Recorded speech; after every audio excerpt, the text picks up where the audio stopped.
Primera de Pedro, capítulo 1, versículo 13 en adelante.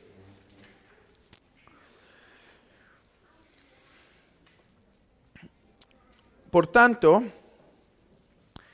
ceñid los lomos de vuestro entendimiento,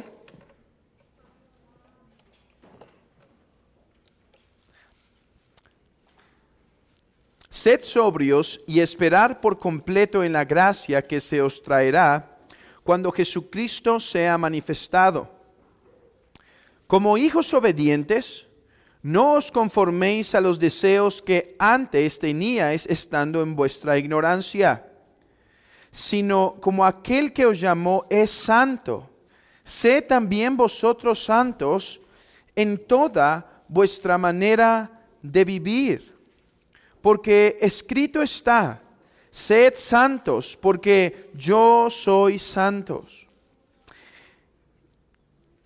Y si invocáis por Padre a aquel que sin acepción de personas juzga según la obra de cada uno, conducíos en temor todo el tiempo de vuestra peregrinación, sabiendo que fuisteis rescatados de vuestra vana manera de vivir, la cual recibisteis de vuestros padres, no con cosas corruptibles como oro o plata, sino con la sangre preciosa de Cristo, como de un cordero sin mancha y sin contaminación, ya destinado desde antes de la fundación del mundo, pero manifestado en los postreros tiempos por amor de vosotros, y mediante el cual creéis en Dios, quien le resucitó de los muertos y le ha dado gloria, para que vuestra fe y esperanza sean en Dios.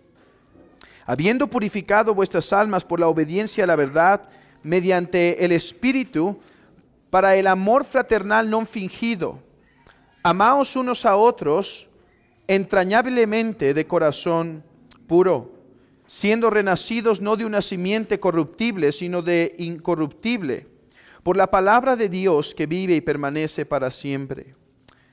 Podemos sentarnos.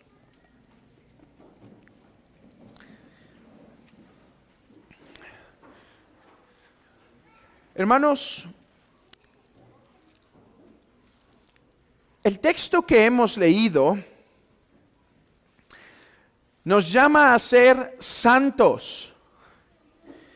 ¿Y qué es ser santo? Ser santo es conformarnos a la voluntad de Dios. Ser santos en un mundo caído implica apartarnos de las formas pecaminosas, o como dice el apóstol Pedro, de los deseos que antes teníais estando en vuestra ignorancia. Eso es ser santo, apartarnos de esa forma de pensar, esa forma de vivir, esa forma de conducirnos, y no solo apartarnos de lo que es pecaminoso, sino al mismo tiempo conformarnos a la voluntad de Dios. Y da 3 razones el apóstol Pedro por las cuales debemos santificarnos. La primera es, y es un argumento trinitario, la primera es porque ahora invocáis por Padre aquel que no hace acepción de personas. Ahora tienes un Padre santo y por lo tanto, si este Padre es santo y no hace acepción de personas, debes conducirte santamente. En segundo lugar, porque ya fuiste rescatado y comprado de la mala manera de vivir, no con cosas corruptibles como oro o plata, sino por la sangre preciosa de Cristo. Y en tercer lugar, porque hemos sido renovados por el Espíritu Santo, de manera que tenemos la gracia en el Espíritu, en Cristo, por la gracia del Padre, para poder ser santos. Ahora, lo interesante del apóstol Pedro es que su argumento comienza con la mente. Vean el versículo 13. Por tanto, ceñid los lomos de vuestro entendimiento, sed sobrios y esperad por completo en la gracia que se os traerá cuando Jesucristo sea manifestado. O sea, él está diciendo, apártense del mundo, y la forma en la que debemos comenzar a apartarnos del mundo, a ser santos, es ceñid los lomos de vuestro entendimiento. ¿Qué es esto de ceñid los lomos de vuestro entendimiento? Bueno, antes la gente, como ustedes saben, tenía sus túnicas largas y si corría, ¿qué le iba a pasar? Iba a caer. Dice, no, eso no es posible.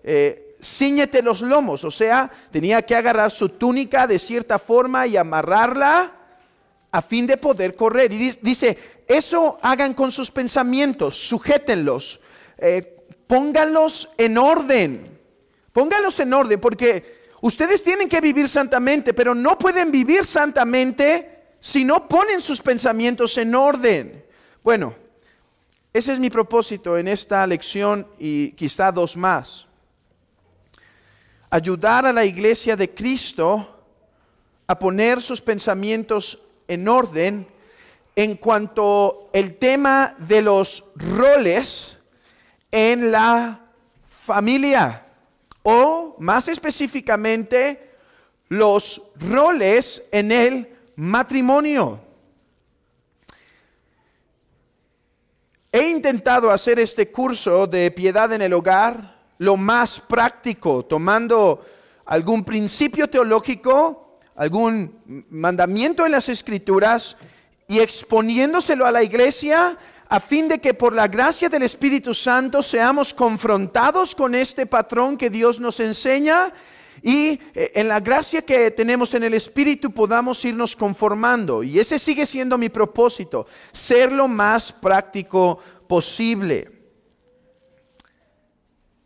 Nuestro propósito es conformar nuestras familias a la voluntad de Dios. Hermanos, liberarnos de nuestro concepto de la familia que la cultura, la psicología y la política de nuestros días nos ha dado. No obstante, aunque he intentado ser lo más práctico posible, hoy no puedo ser tan práctico. A ver, el tema de los roles en el matrimonio es sumamente práctico, ¿sí?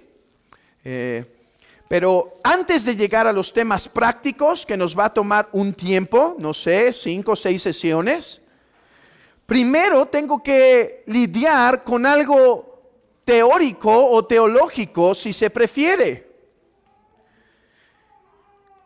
¿A qué me refiero? Hermanos, antes de empezar a hablar de los roles de la familia o los roles en el matrimonio, tenemos que hablar de el feminismo.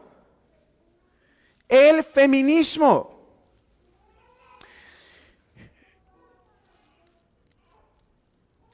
Hoy en día está esta ideología feminista, una ideología feminista que daña el matrimonio y sobre todo el tema de los roles, que no podemos evitar tratar si queremos en verdad moldear nuestros corazones y conformarlos a la voluntad de Dios. ¿Por qué es importante hablar del feminismo antes de hablar de los roles? Andreas Kostenberger y su esposa Margaret responden así: es útil entender el impacto del feminismo en nuestra cultura para identificar su influencia pasada y presente en los roles masculinos y femeninos en la familia y en la iglesia. Él dice, tenemos que tratar el tema del feminismo para que veamos e identifiquemos cómo ha afectado nuestra cultura y nuestra iglesia, nuestra sociedad y nuestra iglesia. Y es que, hermanos, la familia ya no es la misma que hace 100, 70, 50, 30 e incluso no es la misma, hablando al menos en nuestro país, que hace 20 años. Las cosas han cambiado drásticamente desde unos años atrás y gran parte se debe al feminismo. Bueno, si quisiéramos ir más atrás, podría decir que estos cambios se deben a ciertas filosofías que produjo la Ilustración, pero hoy no vamos a ir hasta allá, hoy vamos a quedarnos aquí. La familia está dañada, no solo en la sociedad, hermanos, en la iglesia, por el feminismo. Es por lo tanto necesario, bueno y útil conocer este movimiento que tanto ha afectado a la familia. Tengo que aclarar, no es la única amenaza de la familia, pero sí es de las principales. Y de hecho, cuando uno considera otras amenazas de la familia, uno se da cuenta que están muy relacionadas con el feminismo. ¿Me explico? El feminismo no es la única amenaza. No es la única amenaza, pero incluso cuando uno considera las otras amenazas, se encuentran íntimamente ligadas. Así que conocer y refutar el feminismo servirá para presentar una mejor defensa de lo bueno y necesario de los roles en la familia. Hermanos, conocer qué es el feminismo y cuáles son sus errores fundamentales, de dónde viene, cómo es que se formuló, cuáles son sus ideologías y cómo podemos refutarlo, será útil para después poder avanzar y ver lo bueno y necesario de los roles en la familia. ¿Por qué? Déjenme darle dos razones por las cuales será útil. Una, en primer lugar, nos va a permitir dar una mejor defensa allá afuera, ¿sí? Porque allá afuera están promoviendo un feminismo que destruye a la familia. Pero las personas ni siquiera saben quiénes son sus fundadores, ni siquiera saben quiénes fueron sus idealistas y sus formuladores. Y poder conocer esto nos va a dar armas para defender la fe, nos va a dar armas para oponernos a este movimiento. Y creo que eso me parece importante. Como iglesia debemos crecer en nuestra capacitación para defender la verdad escritural. Ahora, la segunda razón por la que será bueno conocer el feminismo, para tener una mejor defensa de lo bueno y necesario de la familia, es por causa de la misma iglesia. Y hablo de esta iglesia, y de nuestras iglesias hermanas, y de la iglesia evangélica en general. ¿A qué voy? Hermanos, cuando hablamos de feminismo nos imaginamos a mujeres con pañuelos verdes, morados, marchando en las calles, haciendo todo tipo de destrozos. Y esa es la mejor representación del feminismo en su pureza, ¿sí? Pero tenemos que autoexaminarnos como iglesia y ver que entre nosotros todavía puede haber, incluso en nuestros matrimonios, semillas de feminismo que dañan a este. La cultura nos ha reformateado. Hermanos, a través de música, películas, anuncios, literatura, el feminismo ha hecho su entrada a la cultura. Y sería ingenuo pensar que nosotros, aunque intentamos ser cristianos, no hemos sido afectados en una o en otra manera del feminismo. Déjenme intentar elaborar esto así. ¿Cómo es que hay tantos y tantas feministas en nuestros días? ¿Es acaso? ¿Por qué vemos marchas tan concurridas? concurridas de esto del feminismo. Hermanos, no es porque las muchachas de 15, 20, 30 años y demás han leído las filosofías y los libros duros ideológicos de esta ideología feminista. No es que han leído la mera nata de esto, aquellos pensadores que se desprenden del marxismo y demás. No es que han hecho eso, es que por medio de la cultura y por medio de la sociedad, los pensadores, las élites intelectuales han logrado moldear las masas a través de los medios de comunicación, de las películas. ¿Por qué le ponen tanto interés a las películas de poner pensamientos e ideologías tan perversas? Porque hay una manipulación a través de eso. De hecho, las mismas noticias, tenemos que saber algo. Las noticias de hoy en día, lo que sea que nos toque a nosotros en nuestro país, CNN, Televisa, TV Azteca, no sé si hay más de los comunes, pero Fox, ¿no? Y cualquiera, ya tenemos que entender algo, ya no son noticias, ¿sí? Es otro medio de entretenimiento ya. Ya estos medios han sido hegemonizados, o sea, por decirlo muy coloquialmente, han sido comprados a fin de manipular las masas. Y hermanos, somos parte de esa cultura y es muy poco improbable que podamos decir yo no he sido afectado en lo absoluto. Así que, a fin de que estos temas que vamos a hablar después, de los roles, caigan en buena tierra en esta iglesia y en sus corazones, hermanos, es necesario primero limpiarnos del feminismo que seguramente ya nos ha afectado nuestra forma de pensar respecto al matrimonio.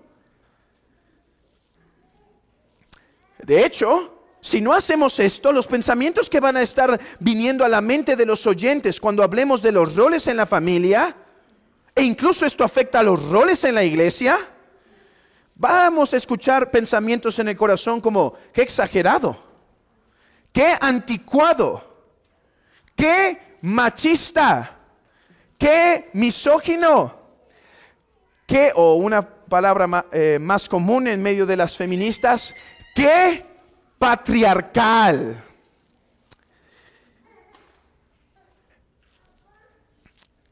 Así que es primero necesario limpiar el terreno para que después la semilla pueda caer en buena tierra. Es por eso que veo necesario dar esta lección y quizá otras dos, al menos una más, pero quizá dos más, respecto al tema del feminismo. Decidí no tratarlo en una sola sesión, hermanos, porque si queremos hacer algo no tan formal, no tan completo, pero al menos introductorio para este tema, no podemos cubrirlo en una hora. Necesitamos al menos pasar unas 2, 3 horas para entender un poco de la situación y dar una buena respuesta. Así que es por eso, hermanos, es por eso que hoy tratamos el tema del feminismo. Y hoy vamos a ir a través de dos simples puntos. En primer lugar, me gustaría dar una definición de qué es el feminismo. Porque para entender la refutación, primero se debe entender qué se refuta. ¿Qué se refuta? Y después vamos a ir a demostrar algunos de los estragos del feminismo en nuestra sociedad, y tristemente hoy será todo. La próxima vez que tengamos piedad en el hogar, vamos a dar algunas respuestas bíblicas y teológicas. Quizá nos lleve 1 o 2 sesiones, veremos. Pero hoy solo podremos ver eso, una definición del feminismo que estamos atacando y una demostración de los estragos del feminismo en nuestra sociedad y en la iglesia. Bueno, la RAE define el feminismo así. La RAE define el feminismo así. Doctrina social, interesante, doctrina, ¿sí? Tiene que ver con ideología, con algo que no pertenece necesariamente a las ciencias duras. Doctrina social favorable a la mujer, a quien concede capacidad y derechos reservados antes a los hombres. ¿Qué opinan del feminismo? A ver, repito, vamos aquí a intentar involucrarnos en esta lección porque estos conceptos suelen ser difíciles y necesitamos trabajar un poco la cabeza en esto para involucrarnos bien. Repito, el feminismo es doctrina social favorable a la mujer, a quien concede capacidad y derechos reservados antes a los hombres. Suena bien. Su segunda acepción es esta en la RAE. Movimiento que exige para las mujeres iguales derechos que para los hombres. ¿Qué opinan de estas definiciones? Bueno, a primera vista no parece que hay nada malo aquí, ¿no? A primera instancia, incluso como cristianos podemos decir que estamos de acuerdo con esto. El cristianismo predica que el hombre y la mujer han sido hechos a la imagen de Dios y por lo tanto son iguales en dignidad. El hombre y la mujer son iguales en dignidad. El hombre no es más ser humano que la mujer. El hombre no es más la imagen de Dios que la mujer. El hombre y la mujer son iguales y por lo tanto estamos de acuerdo que posean socialmente hablando los mismos derechos que los hombres. Si el hombre tiene derecho a la vida y la mujer también es un ser humano como el hombre, bueno, debería tener derecho a la vida. El problema es cómo definen los términos, porque repito, no se ve nada mal. Doctrina social favorable de la mujer. ¿Como cristianos debemos ser favorables a la mujer? Sí. ¿Debemos procurar los derechos de la mujer? Sí, tanto como procuremos los derechos del hombre. Dice, es favorable a la mujer a quien concede capacidad y derechos reservados antes a los hombres. ¿Estamos de acuerdo que lo que antes estaba reservado para los hombres, también hoy las mujeres gocen? Sí. De hecho, reconocemos que eso fue un error en la sociedad anteriormente. Ahora, el problema llega cuando se definen los términos por los feministas o las feministas. Por ejemplo, ¿qué es mujer? A ver, dice que es los derechos favorables a la mujer, pero ¿qué es la mujer? ¿Sabían que las feministas ya no definen la mujer como tú pensarías? Una que es definida por mujer por su constitución física, por su constitución biológica, anatómica, fisiológica. ¿Qué es derecho? Ese es otro punto. ¿Qué es derecho del hombre?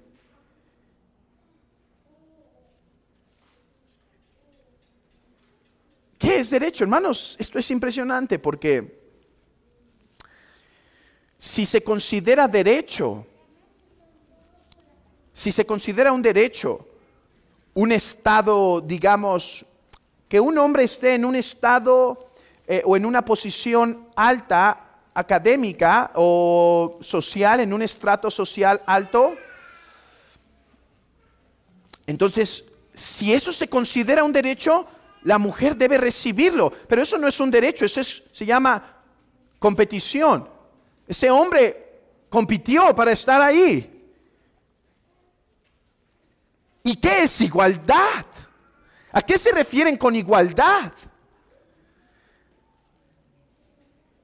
En nuestros días a igualdad se referirían en algo así como no solo que la mujer pueda entrar, digamos, a cubrir un puesto político, sino que se le dé el cupo, ya que esté apartado para una mujer. Eso es igualdad según ellos. Ok. Entonces la RAE no es suficiente para definir esto, porque deja todo muy ambiguo a los deseos del ideólogo o del filósofo según su propia decisión.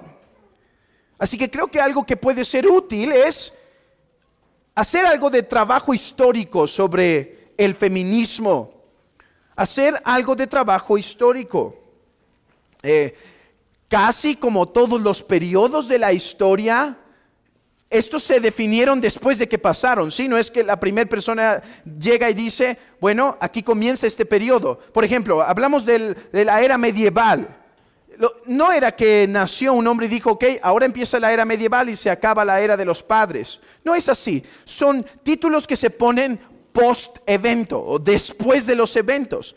Así que los títulos siempre son algo arbitrarios. Y es por eso que de hecho hay un poco de debate sobre los periodos del feminismo. Por ejemplo, algunos hablan de 2 periodos del feminismo y argumentarían que el primer periodo de hecho comienza desde la era renacentista, ¿sí? Con varios sacerdotes escribiendo a favor de la mujer.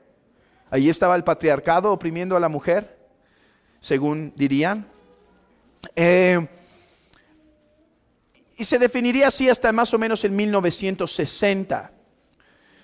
Y la segunda ola comenzaría del 1960 hasta hoy.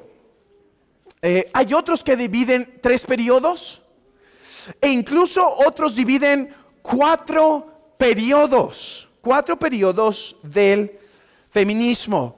Creo que cada una de las divisiones tiene sus buenos argumentos y son útiles conocerlas, pero yo por causa de practicidad y de tiempo me limito a concentrar estas 4 olas feministas en 2. Y comencemos con la primera ola feminista. Y aquí voy a ser muy resumido, hermanos, porque nuestro interés está en la segunda ola feminista. La primera ola, esta se podría remontar hasta la era medieval, como he dicho, en donde ciertos clamores, tanto de mujeres como de hombres, por ejemplo, sacerdotes y hombres intelectuales, comenzaron a hablar de la desigualdad entre los 2 sexos. Más formalmente, es por el 1800, donde escritos de algunos hombres y mujeres, por ejemplo, una mujer llamada Wollstonecraft y un hombre llamado John Stuart Mill, empiezan a manifestar reclamos a la sociedad por la desigualdad en cuestiones que se consideraban elementales de un ciudadano. Por ejemplo, el voto, la posibilidad de votar, que eso se formaliza casi en la mayoría de los países demócratas para el 1920. La educación, el acceso a la educación. Derechos de propiedad, o sea, la capacidad de tener bienes a su nombre. Y relaciones maritales, libertad en esas situaciones. Aquí cabe mencionar la postura de la iglesia sobre estos puntos. Hermanos, aquí como iglesia reconocemos que durante periodos en la historia de la humanidad ha habido abusos y desigualdades contra la mujer, sí. Ahora, no solo en contra de la mujer. A ver, si uno lee la historia de la humanidad, ha habido abusos de todo tipo. Naciones que van a conquistar a otras naciones, señores feudales que se aprovechan de sus siervos, una relación de amo y esclavo en donde el amo sobrepasa. Hermanos, ver la historia de la humanidad como si el mundo entero durante toda la vida ha intentado hacer a la mujer miserable, no es sino falto de veracidad en la concepción de la historia de la humanidad. Ahora, esto es algo común en los feministas, las feministas, porque para que su historia sea creíble tienen que hacer una antihistoria, ¿sí? Pero eso es otro punto que no puedo entrar ahora. Así que reconocemos que en la sociedad ha habido injusticias. Y en ocasiones la misma iglesia ha fomentado algunas de estas injusticias. Claro que eso ha pasado. Hablando de la iglesia en general. No han sido problemas únicos de la iglesia, pero la iglesia, al haber sido parte fundamental de la sociedad, tuvo su participación en ella. Y entonces entendamos esto. La iglesia siempre ha sido una institución reformable, una institución que puede ser reformada dentro de la misma institución. Y por eso vemos para el 1800 debates en los Estados Unidos sobre la cuestión de los esclavos, donde vemos a cristianos que llegaron a apoyar la esclavitud. Ahora, no era una esclavitud correcta, era una esclavitud malvada basada en razas. Y cristianos que desaprobaban la esclavitud, de manera que un debate dentro de la misma iglesia se da para avanzar y corregir las injusticias. No negamos esto de la sociedad, no negamos que la iglesia ha tenido que ver en esto, y como iglesia debemos estar abiertos para escuchar las críticas y reformar, pero siempre de acuerdo a la palabra de Dios. Así que en cuanto a estos derechos, como el voto, ciudadanía completa, educación, propiedad y demás, decimos qué bueno que la sociedad ayudó. Y de hecho, hermanos, es ver como a la sociedad separado de la iglesia que corrigió estos errores. Sería como leer la historia con los ojos vendados. La misma iglesia participó en estos. Y aquí es donde se vuelve complejo la división de las olas. ¿Por qué digo que se vuelve complejo? Porque cuando uno estudia, por ejemplo, este movimiento donde se promueve a la mujer para la educación, voto y demás, no era un grupo homogéneo, sino era un grupo en donde todos eran ateos, o no era un grupo en donde todos eran cristianos. No, de hecho había diferentes posturas dentro, algunos cristianos, algunos no tan favorables a la religión cristiana, y de entre ellos mismos se llegó a formular esto, ¿sí?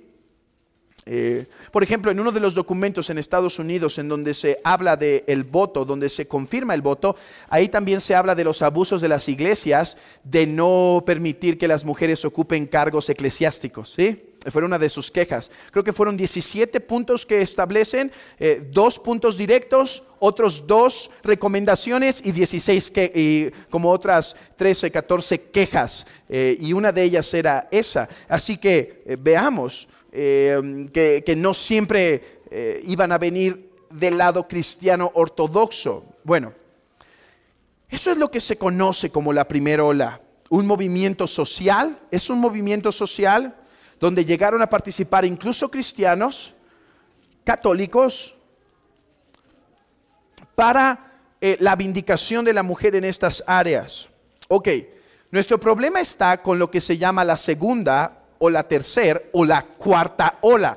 Nuestro problema no es con el primer feminismo. No decimos que en sus raíces y quejas está todo bien, pero creemos que fue justo que se hiciera esto y que como iglesia debíamos participar en lo que era correcto. Nuestro problema está con el segundo, tercer y cuarto feminismo, que englobamos todo en la segunda, tercera y cuarta ola. El feminismo de esta ola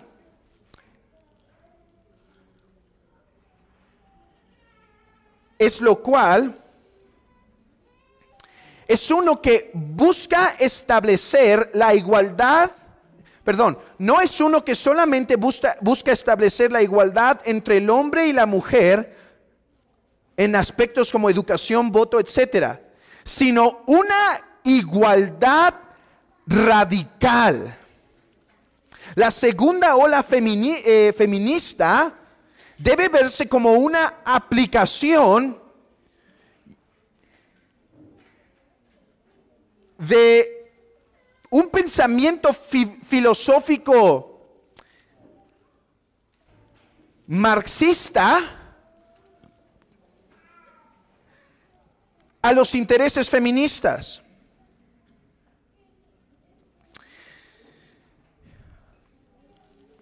Dice un autor, Friedan, una mujer, entiende en resumidas cuentas que la liberación de la mujer no fue otorgada con la victoria feminista en el terreno de los derechos civiles y políticos.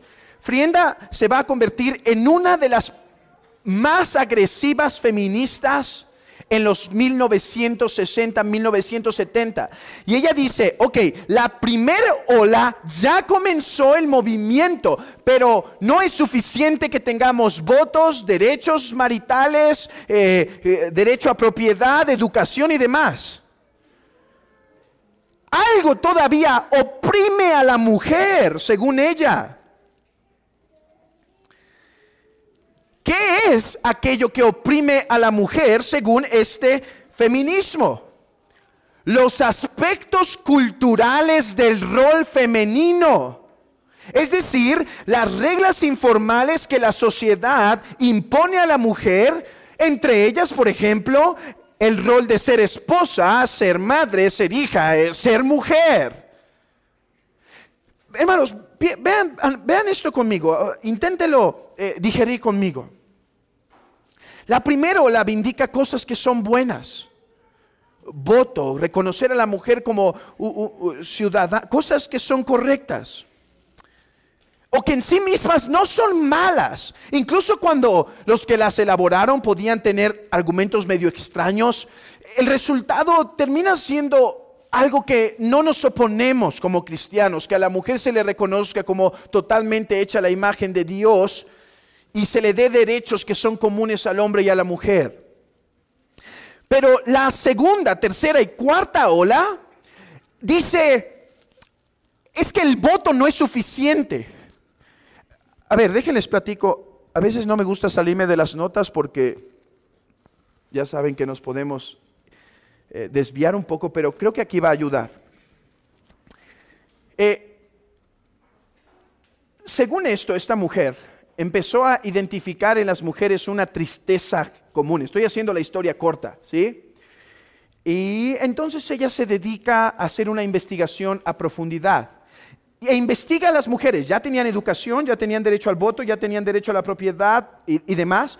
Y decía, pero ¿por qué veo todavía a las mujeres tristes, desanimadas, desconsoladas?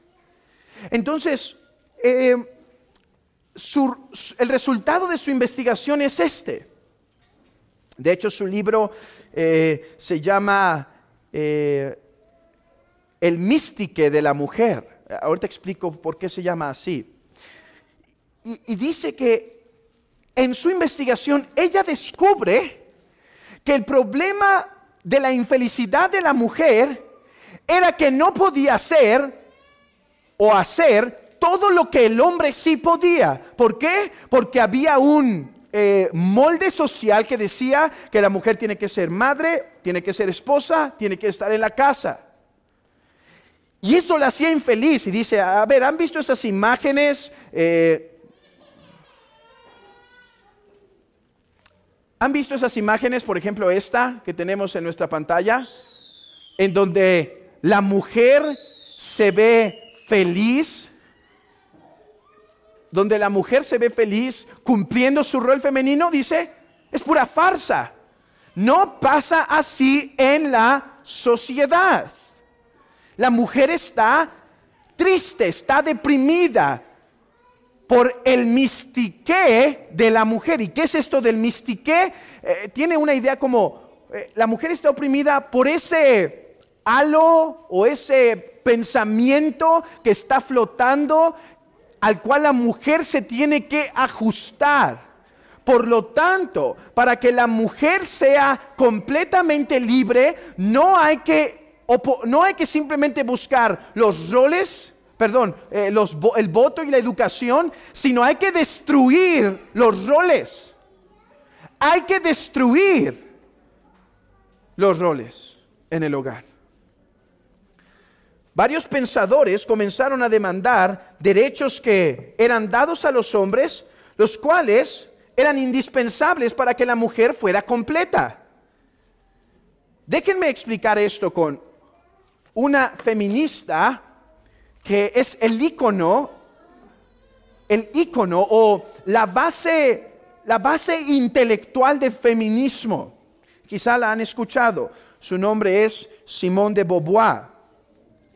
Era una pensadora, si no me equivoco, francesa, bisexual, interesantemente, bisexual.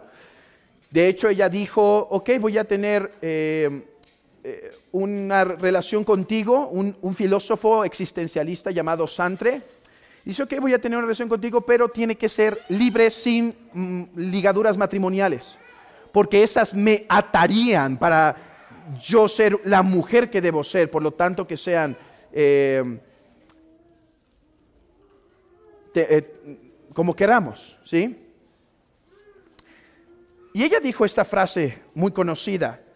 De hecho, hermanas, escúchenla y vean si encuentran algo mal en ella. Y hermanos, hagamos lo mismo. Uno no nace si no se hace mujer. Uno no nace si no se hace mujer. ¿Qué opinan de la frase? ¿Suena bonito? A primera vista como que suena bonito, ¿no? Decir, la mujer se confirma cuando enfrenta al mundo, ¿sí? Alguien podría interpretarlo así. O sea, es mujer, pero concluye el coraje de la mujer a través de sus acciones. Bueno, no era lo que quería decir Simone de Beauvoir con esto. Déjenme leer la frase completa. Uno no nace si no se hace mujer. Ningún destino biológico, psíquico o económico define a la figura que el humano femenino toma en la sociedad. Vean, humano femenino, ya no es la mujer. Es la civilización como un todo que forma este producto intermedio entre el hombre y el eunuco y que es llamado femenino. ¿Qué está intentando decir esta mujer? Aunque no le guste. ¿Qué estaba intentando decir esta mujer? Ella decía, nadie nació como hombre y mujer. Todos nacemos como personas, cualquier cosa que eso signifique. Pero es que el ser femenino y el ser masculino, el ser femenino ha llegado a ser una mujer porque la sociedad ha impuesto un espíritu, un rol sobre ella en donde le ha dicho cómo comportarse. Entonces, ¿por qué la mujer produce hijos, puede tener hijos? ¿Por qué la mujer amamanta? ¿Por qué la mujer se ocupa del hogar y ama a su esposo y se sujeta a su esposo? No es porque hay algo en su naturaleza, ni biológica ni psíquicamente, que la obligue, sino porque la sociedad ha impuesto ese patrón sobre ella. Todo es arbitrario, dice Simone de Beauvoir. Todo es una imposición. ¿De quién? ¿De quién? Del patriarcado.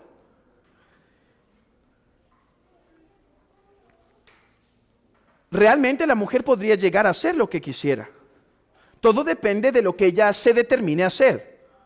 Ahora, si la mujer permanece inferior y no se rebela contra lo que Marx hubiera llamado la burguesía y ahora ella llamaría el patriarcado, entonces siempre será sujeta y sometida. Pero si despierta y si rompe estos estigmas, estos roles impuestos por la sociedad, logrará vencer.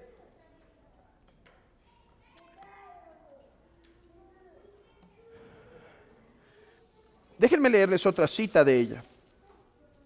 La hembra es llamado mujer en tanto que ella se siente como tal. Hermanos, la hembra es llamada mujer en cuanto ella se siente como tal. ¿Qué si no se siente una mujer? Entonces no es mujer. Ok, hermanos, esto es el pensamiento que se formuló por una filósofa desconocida en su tiempo y poco popular en su tiempo, en los años, creo que su libro se publica en el 1948, y hoy en día es el pan de cada día en la sociedad. Esto es el feminismo que ha afectado incluso a la iglesia. Ella continúa y dice, algunos datos biológicos esenciales no forman parte de la situación vivida. Por ejemplo, la estructura del óvulo no refleja en ella nada. La naturaleza no define a la mujer. Es ella que se define a sí misma, reclamando la naturaleza para sí en su efectividad. Su punto entonces es este. No hay nada que diga que ella es esencialmente mujer. No hay esencias. No hay algo que podamos decir, ella es esencialmente una mujer. No, la mujer es una construcción que se puede romper si la mujer tiene suficiente fuerza y habilidad para hacerlo.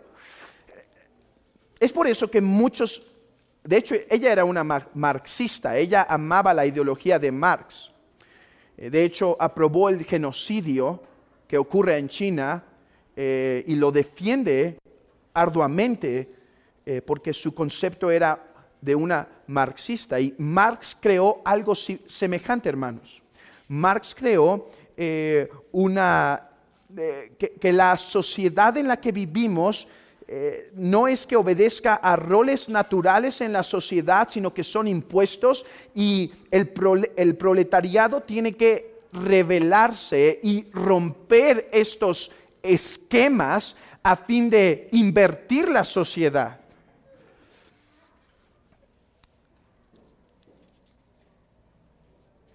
¿Y hasta qué punto querían la libertad? Bueno, déjenme leer a otra feminista, igual o más agresiva que Simone de Beauvoir. Ella se llama Shulamit Firestone. Y ella dice, así como el objetivo final de la revolución socialista, vean esto, tiene relación, socialismo, marxismo, ok, era no solo la eliminación del privilegio de clase económica, sino de la propia distinción de clase económica. El objetivo final de la revolución feminista debe ser, a diferencia del primer movimiento feminista, escuchen, no solo la eliminación del privilegio masculino, sino de la propia distinción del sexo. Las diferencias genitales entre los seres humanos dejarán de importar culturalmente. O sea, llegará un momento en donde el ser, la persona, podrá elegir y manipular lo que determine ser.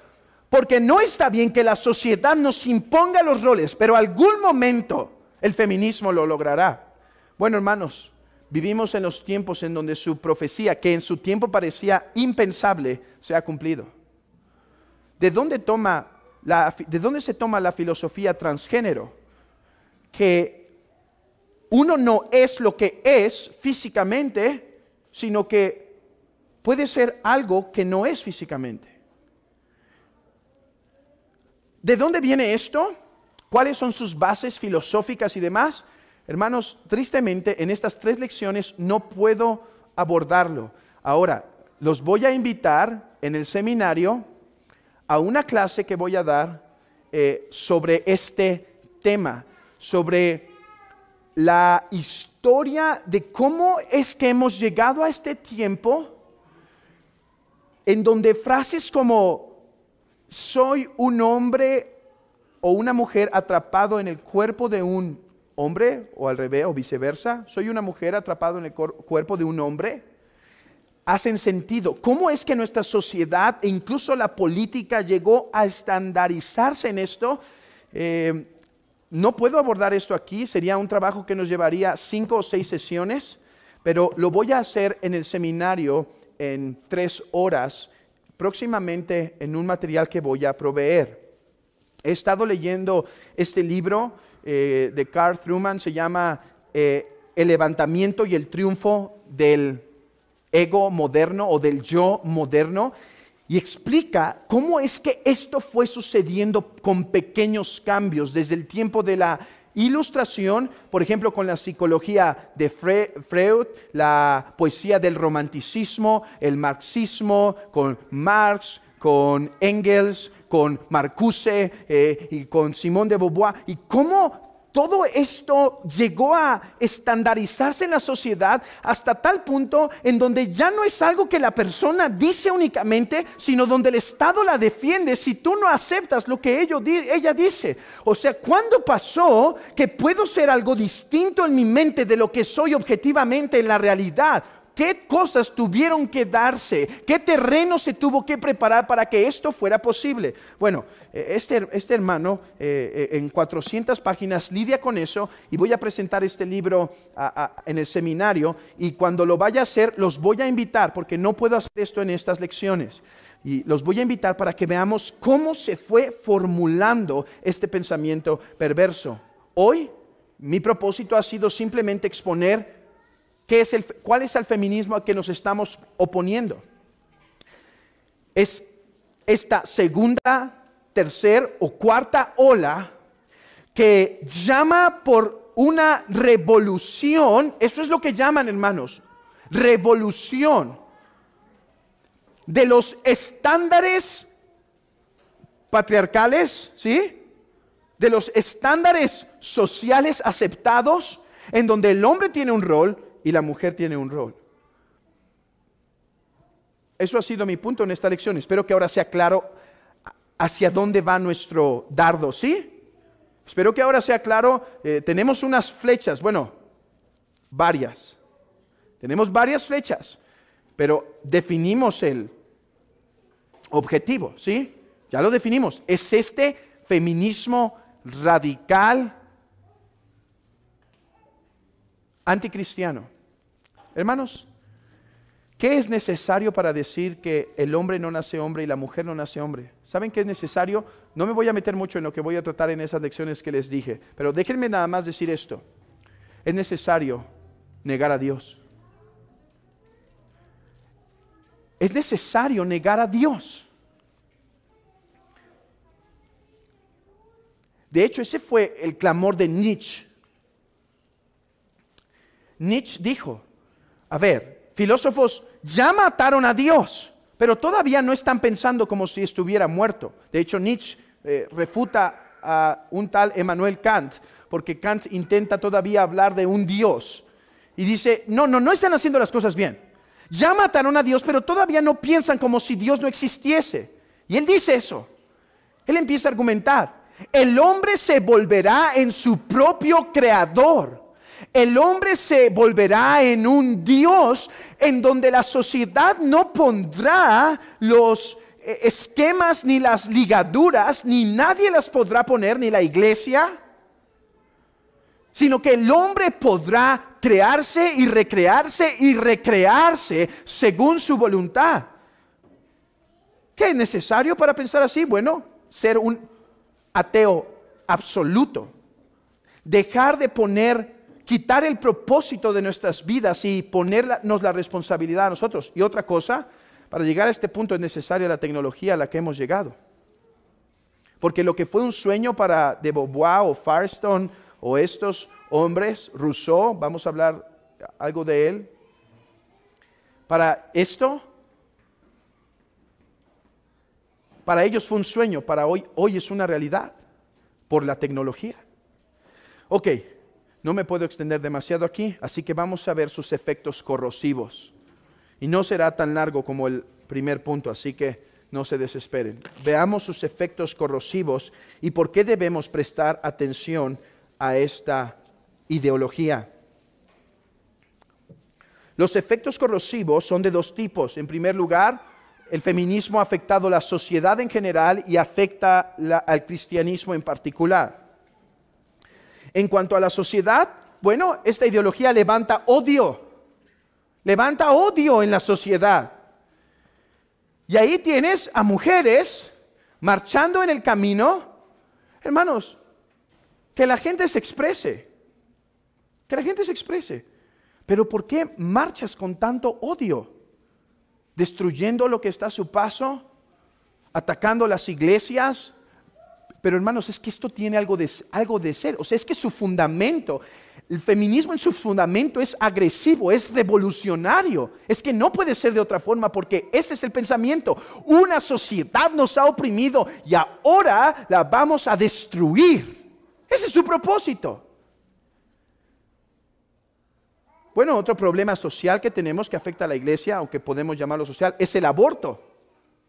¿Saben que eso es lo que dijo Simone de Beauvoir que era necesario para que la mujer llegue a ser lo libre? Porque a ver, la mujer tiene una desventaja física, dice ella, porque el derecho a tener relaciones íntimas debe ser libre. De hecho, debe verse como el acto de beber agua, debe verse como un acto natural que debería ser hasta visto en las calles sin tanto problema. De hecho, hay un artículo muy feo, o un libro muy feo, o sea, muy crudo, en donde habla donde desmitifica aquella utopía del socialismo que decía, no, cuando esté el socialismo verán que las mujeres serán libres y ya no serán vistos como objetos, y ya no serán vistos como objetos sexuales. Bueno, este libro desmitifica eso y demuestra cómo en la URSS se volvió la cuestión sexual, la mujer perdió cualquier dignidad total y era como un burdel a tamaños expansivos. Bueno, dice ella, la mujer tiene que ser libre de tener intimidad como quiera, donde quiera, pero tiene una desventaja, porque si lo hace, ella puede quedar embarazada. Por lo tanto, un estado ideal proveerá aborto para que, si ya se embarazó, pueda matar al bebé para poder seguir libre y que no le obstruya su camino, ¿sí? Hermanos, ¿qué se escucha en las universidades hoy en día? Es esto. ¿Por qué está bien abortar? Incluso personas que dicen, no, si es un ser humano lo que tengo en la panza, pero me va a estorbar. Yo no seré una mujer como los demás, con una carrera exitosa, con un trabajo grande, y me va a estorbar, y por lo tanto es un derecho el aborto. Vean esto, es un derecho. Es algo que el Estado debe proveer. Además, afecta a la sociedad porque oprime a la mujer que está contenta con ser una mujer bíblica. Yo le llamé una mujer tradicional. La oprime. Dicen ser las defensoras de las mujeres, pero si tú eres una mujer que se atañe a los estándares tradicionales, tú simplemente eres un producto del patriarcado, entonces también van contra ti. Por otro lado, hermanos, ¿saben que socialmente fueron estas mujeres que promovieron mucho la educación del gobierno? Porque, a ver, una cosa es que una mujer aborte, pero ¿qué tal que si quiero tenerlo? El Estado me debe proveer con guarderías y educación estatal para que yo le pueda ir a dejar al niño y seguir siendo una mujer libre.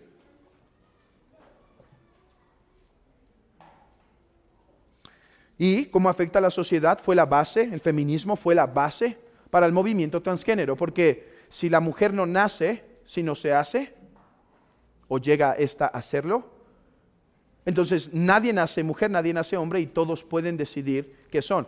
Hay un libro por una, ni siquiera creo que es cristiana, se llama Abigail Shern, y si no me equivoco, el libro se tradujo a español, en donde trata cómo estos problemas feministas ya están afectando incluso a los niños y a las niñas.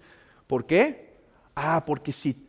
Porque en la escuela ya no le van a imponer los valores patriarcales, se los van a quitar con todo el deseo, de tal forma que la niña a los 10 o 12 años esté capacitada para elegir qué es.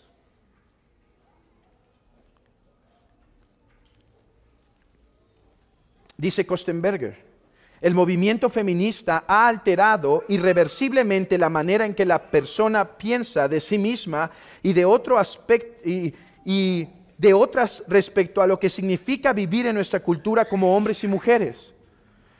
Hermanos, y necesitamos hablar de esto. Creo que en mi carácter no soy muy dado a meterme en cuestiones polémicas. A veces pienso escribir un tweet. Tengo Facebook y Twitter, pero el Facebook yo no lo uso. Y a veces pienso en escribir un tweet. Pero una vez alguien dijo algo que me pareció muy curioso. Dice, ¿te has dado cuenta que casi todo lo que se escribe en Twitter es agresivo o controversial o para molestar? Es interesante esa patología que se da en el Twitter, pero el punto es que a veces voy a escribir algo y ¿saben? Siempre me lo pienso porque digo, no, y si me contestan, qué flojera, se me va a revolver la panza, Y hermanos, creo que nunca escribo nada, ¿sí? Solo escribo alguna entrevista que se hizo, algún artículo que tradujeron los hermanos. Muy rara vez pongo alguno de mis pensamientos porque creo que no soy tan afán de cuestiones controversiales y polémicas. Y este tema, hermanos, sé que es polémico y controversial, pero creo que tenemos que abordarlo. Tenemos que dar una postura. Así que lo hago porque creo que es mi responsabilidad.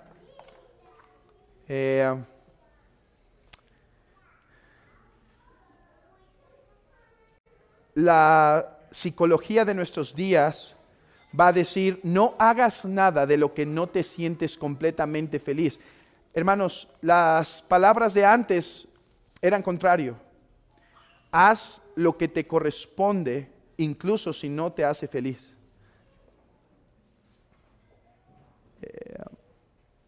Y me hace feliz enseñar la palabra.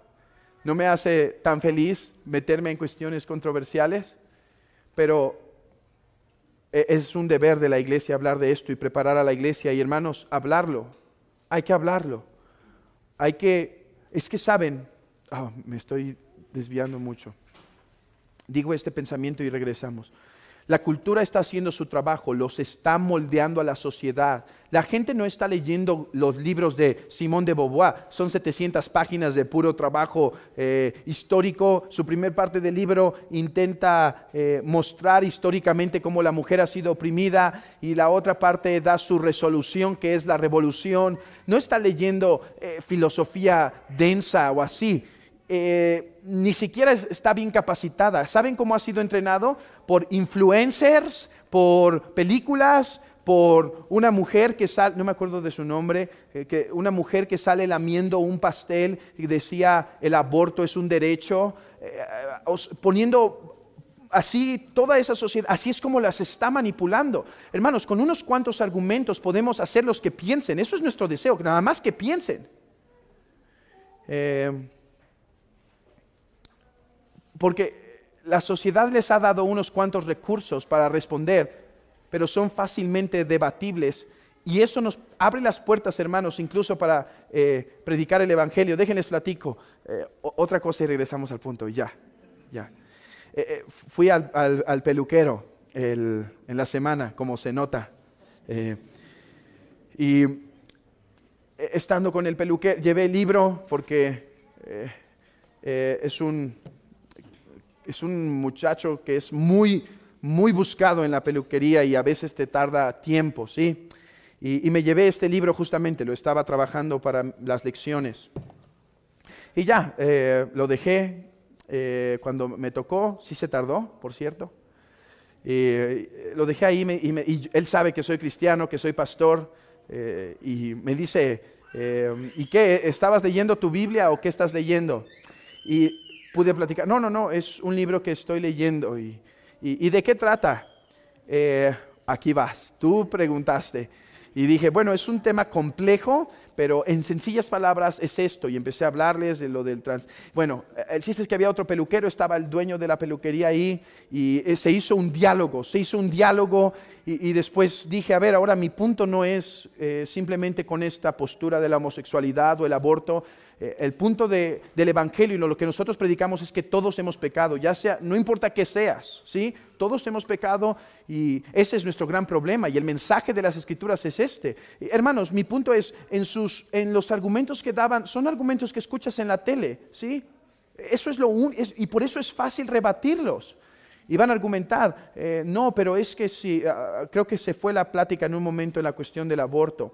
Y dice, no, es que, bueno, yo no estoy de acuerdo que aborten, pero sí es violación. Y bueno, entonces, ¿qué vas a castigar el pecado el pecado de uno en otro? Bueno, no, sí, pero pues es que están indefensas y no está bien que estén indefensas. Bueno, pero ellas pueden hablar, pero nosotros estamos hablando por aquel que no puede hablar. O sea, ¿por qué tienes derecho a matar a un ser humano? A un ser indefenso. Y hermanos, mi punto es, tenemos que hablar de esto en nuestra sociedad, provocarlo, sacarlo, porque tenemos que ser luz y por eso es que estoy tratando estos temas aquí. Ok, pasemos al siguiente punto.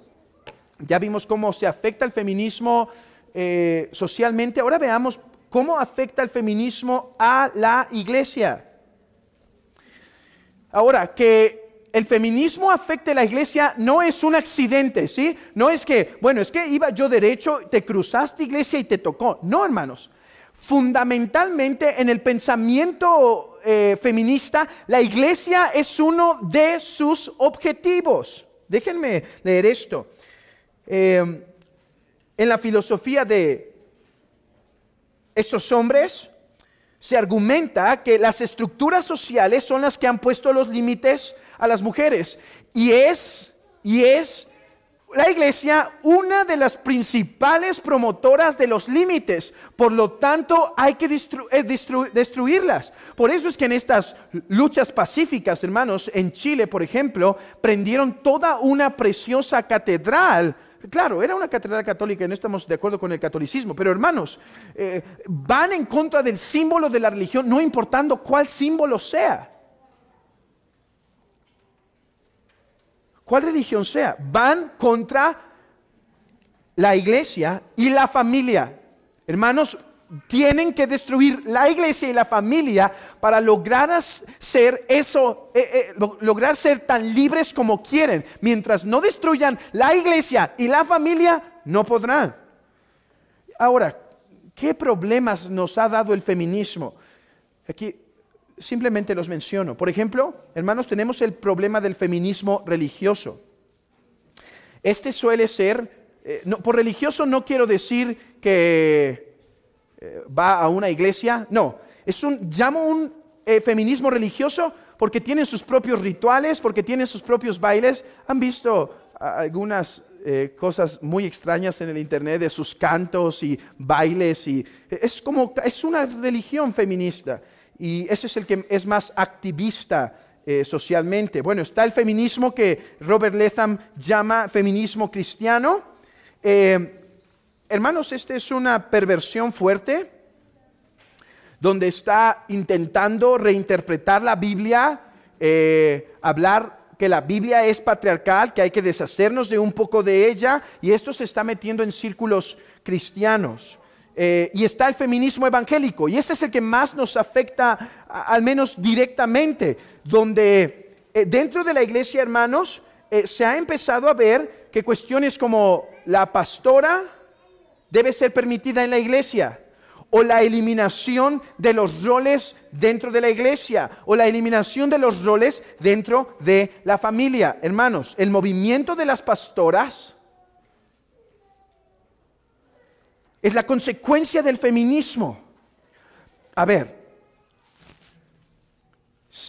estas feministas dicen, la sociedad no nos permite participar de los mismos estratos o posiciones sociales que los hombres. Por lo tanto, el feminismo trata de revertir eso y decir, dennos cabida en todo. Bueno, la iglesia era uno de esos objetivos y por eso vemos a la misma par que se publica, por ejemplo, en el 1600 libros de feministas, vemos en la iglesia ensayos de evangélicos que empiezan a decir, ¿dónde está la mujer en la iglesia?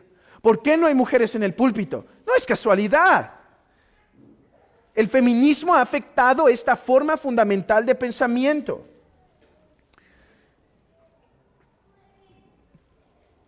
Dice una autora, el feminismo propuso un rechazo completo del paradigma judeocristiano para los roles relacionales y las estructuras sociales masculinos y femeninos, como también los conceptos de Dios.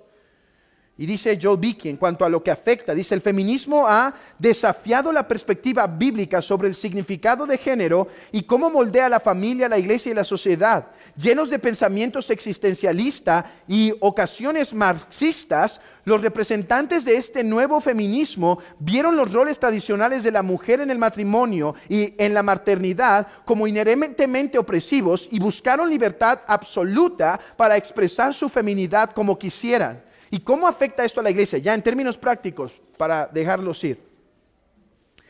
Bueno, he dicho el ministerio de las pastoras. La mujer tiene derecho a hacer todo lo que el hombre puede. ¿Por qué? Porque la mujer no se define por su biología, sus cromosomas. La mujer no tiene una definición, se hace. Por lo tanto, ¿cuál es la distinción entre que un hombre puede ser? No. Hermanos, vean el pensamiento. ¿Por qué dices que un hombre sí puede estar en el púlpito y una mujer no? Si yo digo que yo puedo ser lo que quiero. 2, desorden en la familia. Hermanos, ¿hasta qué punto la mujer se está empoderando en el hogar? Y no va a ser como tú quieras. Y yo también tengo aquí autoridad. Y yo voy a hacer lo que yo determina en última instancia. Y yo soy libre. ¿Y por qué, hermanas, por qué hay tantos problemas en la iglesia hoy? Que la mujer dice, no, yo quiero seguir trabajando. ¿Por qué me irrumpes mi desarrollo como persona? ¿Y quién te dijo que una carrera o un trabajo es lo que te determina desarrollando como una persona? Hermanos, es que nos lo hemos tragado. De hecho, hay estudios científicos, estadísticas, donde se demuestra que no es más feliz una mujer que tiene éxito en la carrera que una madre que tiene que cuidar a sus hijos en el hogar. Es que Dios hizo a la mujer de tal forma que encuentra su plenitud en cumplir su rol. Pero si no hay un Dios y si lo matamos, como decía Nietzsche, entonces claro que eso la hace infeliz. Por eso hay crisis matrimoniales, donde la mujer no está respetando su rol, donde la mujer dice al esposo, hoy te levantas a hacer la comida porque eso es tú, podemos cambiar roles en cualquier momento. Yo no tengo ningún problema en cocinar, digo, pobre de mis hijas. De hecho me gusta, ¿saben? No lo hago bien, pero me gusta. Y si me da hambre, hermanos, no me falta imaginación para abrir el refri. No prometo que la cocina queda limpia, ¿sí? Eso es otra cosa. No se me han caído las manos cuando ha habido necesidad de lavar trastes, ¿sí? O cuando ha pasado la no deseable situación de cambiar pañales.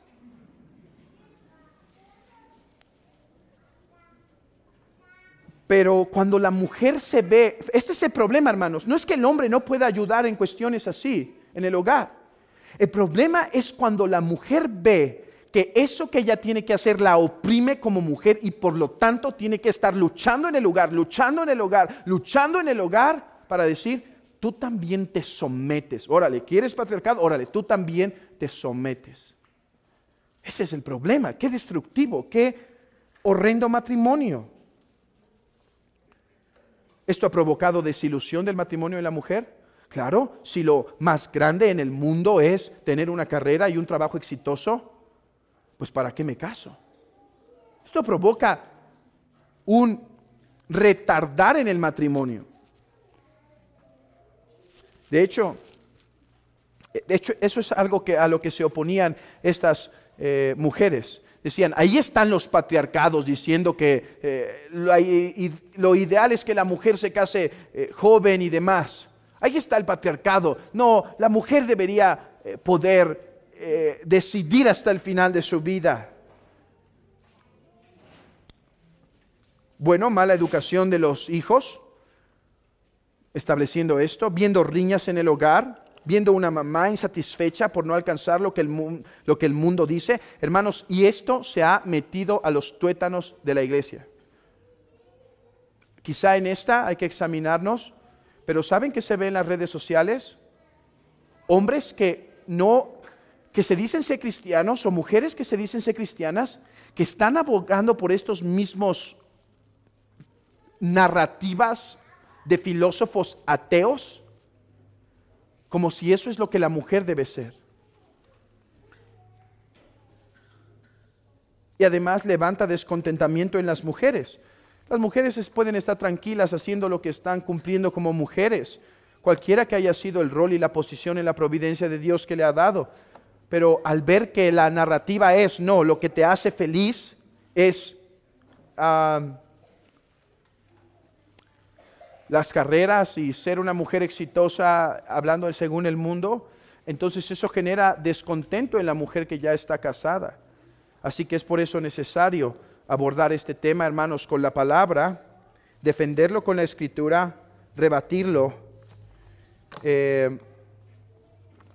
Y ese será el propósito de la próxima lección. Ya entendimos a qué feminismo nos estamos refiriendo y ya vimos por qué es necesario abordarlo. A ver, hermanos, esto está grave si no lo tratamos como iglesia y aportamos lo que nos corresponde. Déjenme decirles esto breve para poner un poco más de presión en la importancia de esto. Herbert Marcuse, un heredero de Marx, aunque otros dirían también que es la combinación perfecta de un filósofo llamado, un psicoanalista llamado Freud. Él dijo que la libertad de expresión se tiene que acabar en una sociedad ideal. Y él dijo, a ver, la sociedad, el derecho a expresión, ¿qué es sino un derecho que se ha inventado el patriarcado? Por lo tanto, cuando acabemos con el patriarcado, acabamos con la libertad de expresión. ¿No es por eso que ya en lugares como Europa, Canadá y Estados Unidos se está acabando con la libertad de expresión? ¿Por qué? Porque decía Herbert Marcuse esto.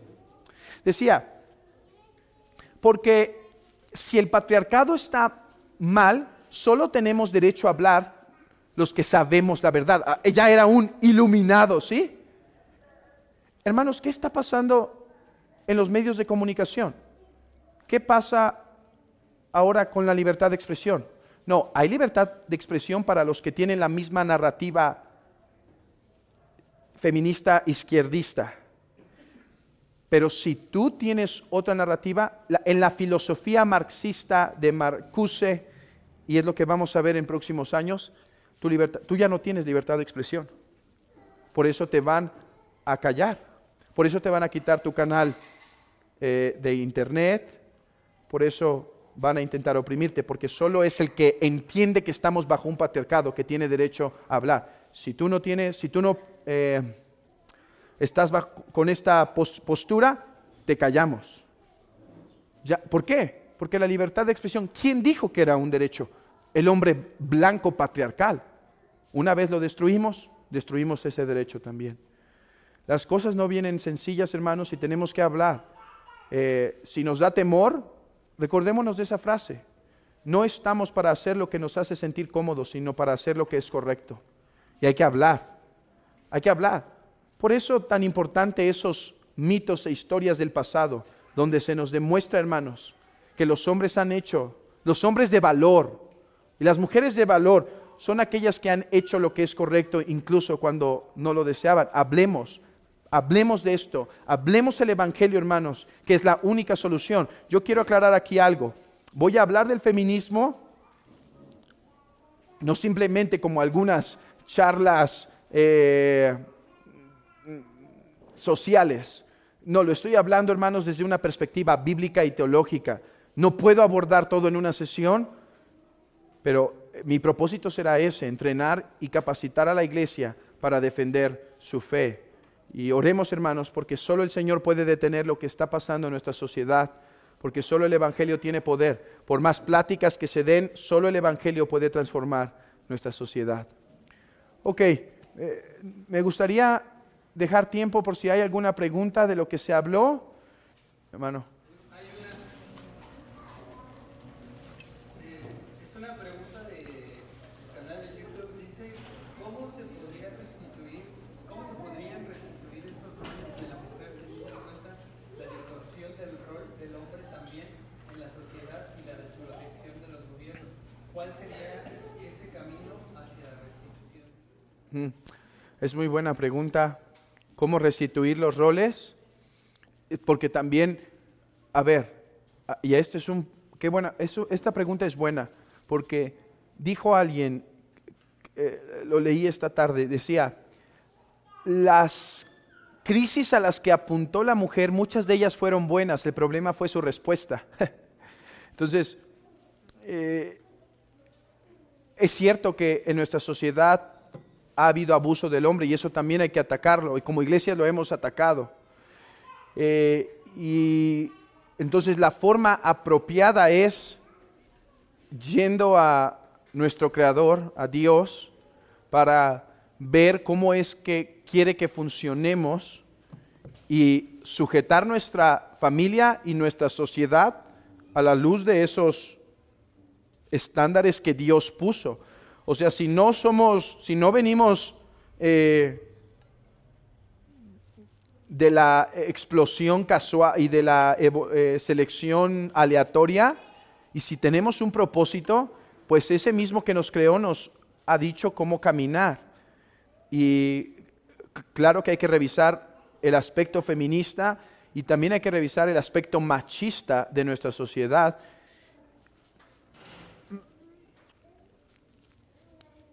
El problema es que tenemos que intentar ser lo más honestos, porque si ya venimos con una narrativa diciendo, no, es que hay un patriarcado y todos pensamos como un patriarcado, es el problema. Y hay que renovar, por eso dice Pablo, transformaos por medio de la renovación de vuestro entendimiento. Entonces, es a través de las Escrituras que, hay otras formas de argumentar. Hay libros incluso de no cristianos que abogan por la defensa de la familia porque la reconocen como el núcleo más básico para la estabilidad social, sin la cual no habría sino caos. Y eso es lo que está pasando en nuestra sociedad. ¿Por qué hay tanto caos y tanto desorden en nuestra sociedad? Porque la familia está destruida, hermanos.